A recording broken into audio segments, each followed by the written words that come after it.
Santapan Harian Sabtu 9 April 2022.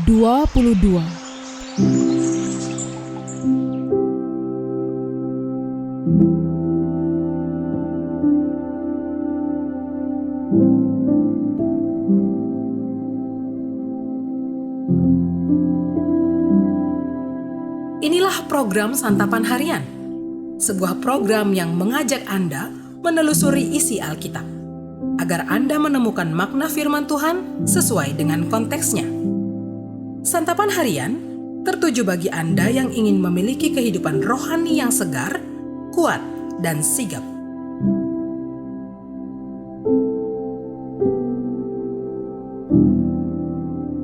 Hari ini kita akan membaca Lukas pasalnya yang ke-22, ayatnya yang ke-54 hingga ayatnya yang ke-62. Namun sebelumnya, mari kita berdoa. Di dalam terang-Mu ya Kristus, kami bertelut. Bimbinglah kami dalam perenungan firman-Mu saat ini. Di dalam kasih-Mu Yesus, kami berserah. Amin. Lukas 22 ayat 54 sampai 62. Lalu Yesus ditangkap dan dibawa dari tempat itu. Ia digiring ke rumah imam besar, dan Petrus mengikut dari jauh. Di tengah-tengah halaman rumah itu, orang memasang api dan mereka duduk mengelilinginya. Petrus juga duduk di tengah-tengah mereka. Seorang hamba perempuan melihat dia duduk dekat api. Ia mengamat-amatinya, lalu berkata, "Juga orang ini bersama-sama dengan dia." Tetapi Petrus menyangkal, katanya, "Bukan, aku tidak kenal dia." Tidak berapa lama kemudian, seorang lain melihat dia lalu berkata, "Engkau juga seorang dari mereka." Tetapi Petrus berkata, "Bukan, aku tidak." Dan kira-kira sejam kemudian, seorang lain berkata dengan tegas, "Sungguh, orang ini juga bersama-sama dengan dia, sebab ia juga orang Galilea." Tetapi Petrus berkata, "Bukan, aku tidak tahu apa yang engkau katakan." Seketika itu juga, sementara ia berkata, berkokoklah ayam. Lalu berpalinglah Tuhan memandang Petrus. Maka teringatlah Petrus bahwa Tuhan telah berkata kepadanya, "Sebelum ayam berkokok pada hari ini, engkau telah 3 kali menyangkal aku." Lalu ia pergi keluar dan menangis dengan sedihnya.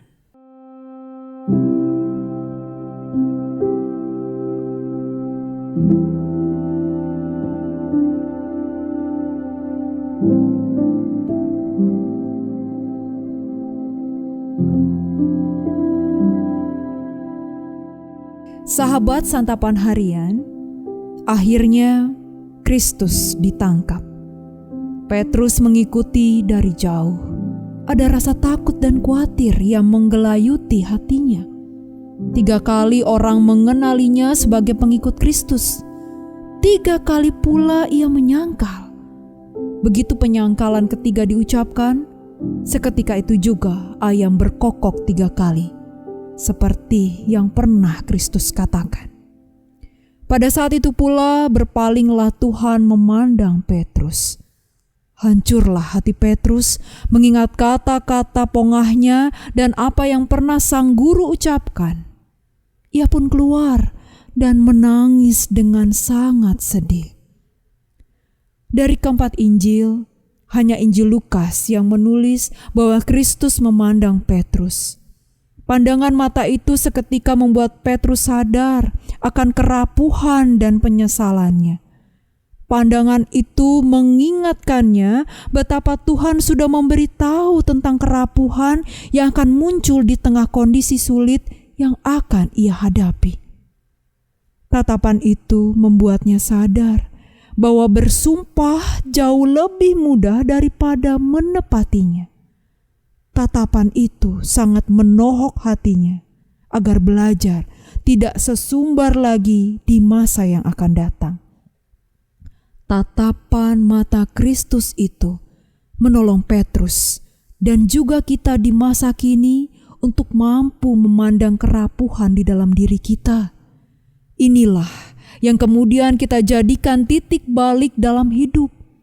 Tepatnya, titik balik dari arogansi menjadi kerendahan hati.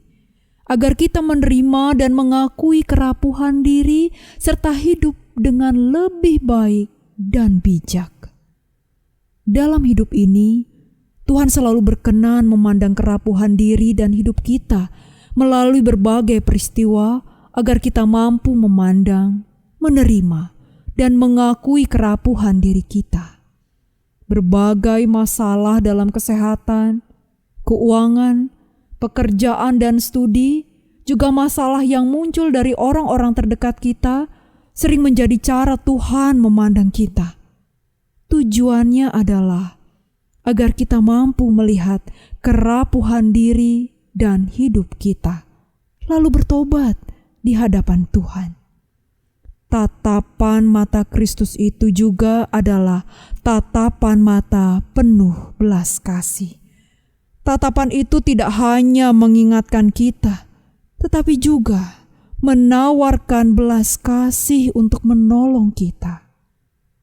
Marilah kita buka hati kita agar terbuka bagi tatapan mata Tuhan atas kerapuhan kita. Mari kita berdoa.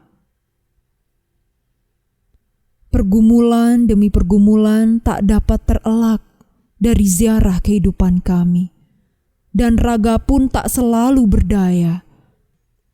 Namun, harap akan selalu ada di dalam cinta bagi sesama. Di dalam kerapuhan diri ini, Engkau memampukan kami, ya Allah, untuk saling merengkuh, menolong, merawat, serta memulihkan. Kuatkanlah kami, ya Tuhan, bersama-Mu merengkuh kerapuhan. Di dalam cinta kasih-Mu Kristus, kami berdoa. Amin.